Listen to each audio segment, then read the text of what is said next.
Welcome back to AutoConcept, the channel where we break down cars not only by how they look, but how they drive, how they're built, and how they really compare against rivals in the same segment.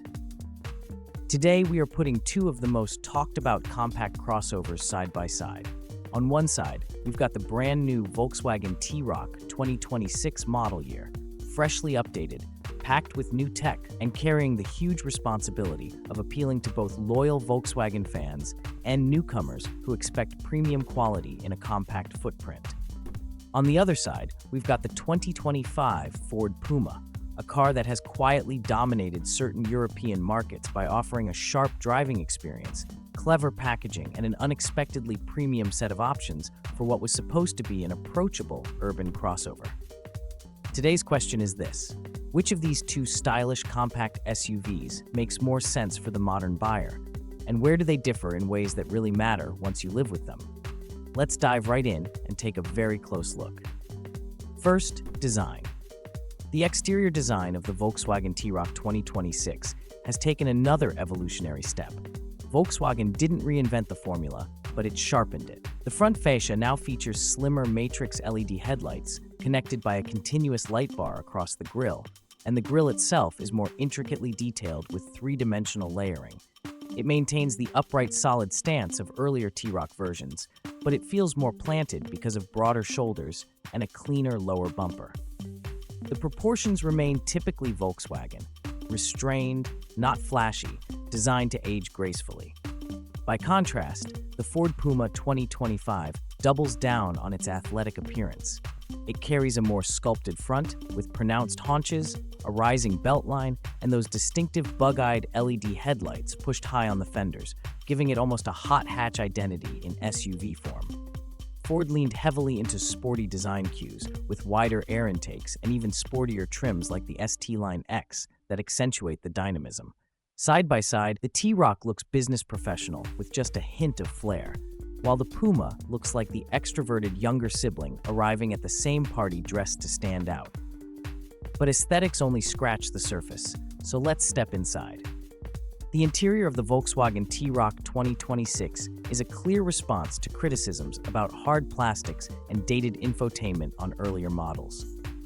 This cabin has been re-engineered with soft-touch materials across the dash, stitched panels, and Volkswagen's latest modular infotainment system integrated into a freestanding 12.9-inch touchscreen, supported by haptic climate controls and improved ergonomics. The digital cockpit is sharper, with faster graphics and deeper customization options. Noise insulation is also noticeably improved thanks to laminated glass and additional sound deadening, so the whole experience leans premium. The Ford Puma interior is where personal taste comes into play. Ford has improved materials for 2025, aligning it closer to what we've seen in the Kuga and even leaning into sustainable fabrics, but the cabin retains a playful, driver-focused orientation. The center stack feels more compact. The digital instrument cluster is 12.3 inches, and the 12.8-inch central display integrates Sync 4, which is intuitive but still carried over from larger Ford models. The Puma excels in clever storage solutions, especially the famous Mega Box under the boot floor, providing deep, washable storage for tall items. The T-Roc counters with slightly more passenger space, particularly rear legroom, thanks to its longer wheelbase and boxier roofline. If you often carry passengers, the Volkswagen will feel more spacious. If you prioritize driver engagement and fun, the Puma's cockpit wins the day. Speaking of engagement, let's get technical about platforms. The Volkswagen T-Roc sits on the MQB A1 architecture, heavily revised for 2026, with lighter materials and updated suspension geometry. The focus here was to tighten handling without sacrificing ride comfort. Volkswagen has adopted a mix of MacPherson strut front suspension and a more advanced multi-link setup on higher-powered variants, while entry-level models stick with a torsion beam to save costs.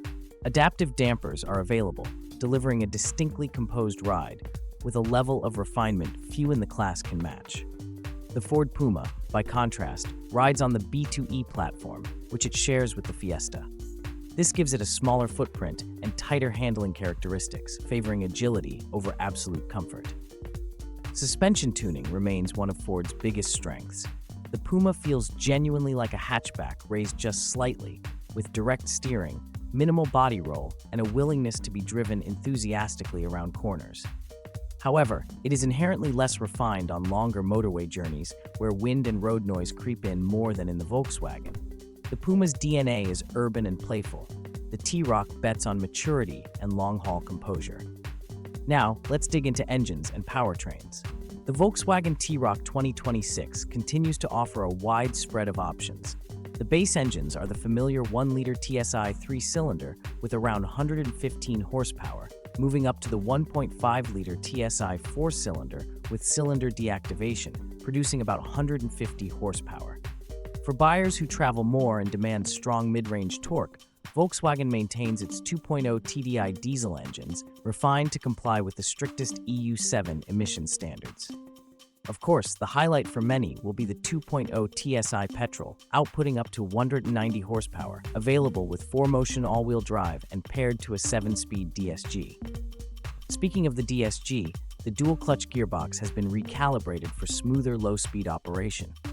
On the more electrified side, Volkswagen has introduced a plug-in hybrid variant for 2026, the e-hybrid, with around 204 horsepower from a 1.5-liter turbo engine combined with an electric motor and a 19.7 kilowatt-hour battery, allowing for up to 100 kilometers of pure electric driving. This positions the T-Roc strongly against rivals who are leaning into electrification. The Ford Puma has always focused more narrowly on small, efficient petrol units.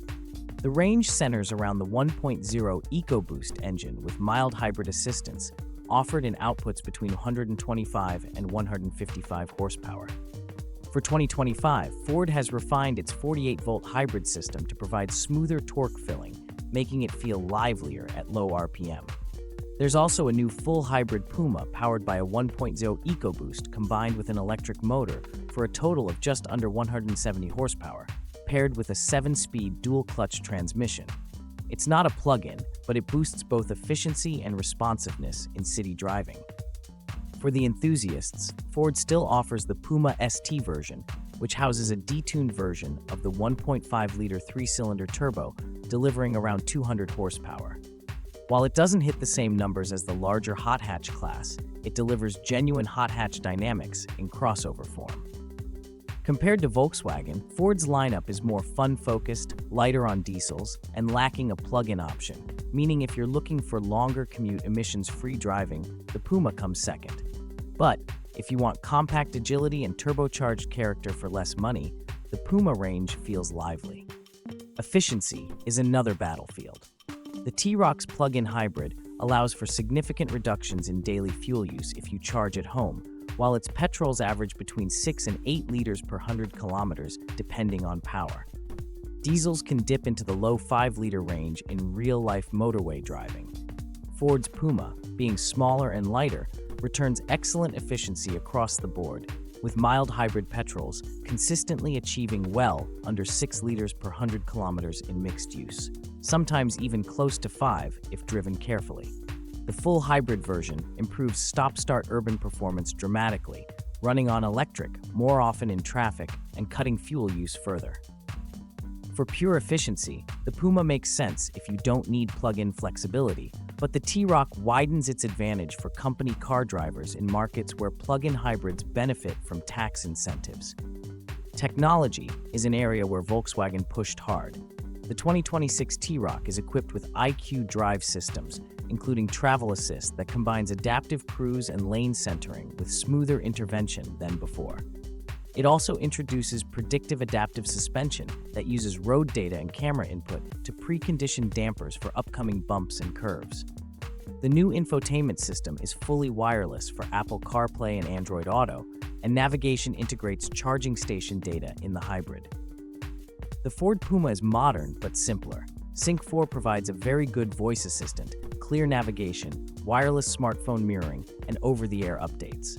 Driver aids include adaptive cruise, lane centering, park assist, and a 360-degree camera on upper trims.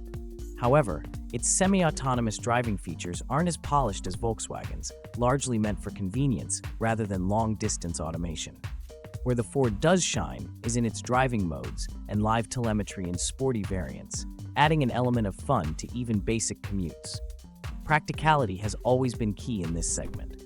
The Volkswagen T-Roc offers a boot capacity of up to 445 liters, expanding to over 1,300 liters with the seats folded. The rear bench folds flat, the load floor is configurable, and the aperture is wide for bulky items. Rear passengers enjoy good headroom due to the more vertical roofline. The Ford Puma may be smaller in volume at around 456 liters including the Mega Box, but the cleverness of that deep underfloor storage makes it usable in ways most cars aren't. You can store muddy boots, sports gear, or awkwardly tall items upright, and then wash it out thanks to a drain plug. For families, the T-Roc still feels more spacious inside, especially if you often carry 2 adults in the back. But for urban users and lifestyle buyers, the Puma's layout is arguably smarter. When it comes to pricing, the Ford Puma tends to undercut the Volkswagen by a few €1,000s at equivalent trims. The starting price for Puma mild hybrid models is accessible, making it ideal for buyers seeking value without losing character. The Volkswagen T-Roc positions itself slightly more premium, with higher base prices but also a more luxurious execution, especially at the top end with its plug-in hybrids and high-output petrols. Buyers must decide whether they prefer a value-packed, fun-to-drive Puma or are willing to pay more for Volkswagen's premium edge, advanced driver aids, and electrified breadth of engines. Finally, let's talk about customer profiles, because these two cars are aimed at similar but subtly different audiences. If you are a younger buyer, living in a city, looking for something expressive, fun, efficient, and cleverly packaged, the Ford Puma 2025 is going to appeal. It's the crossover that still feels like a hot hatch underneath, perfect for people who don't want to give up sporty handling, even in a higher-riding vehicle.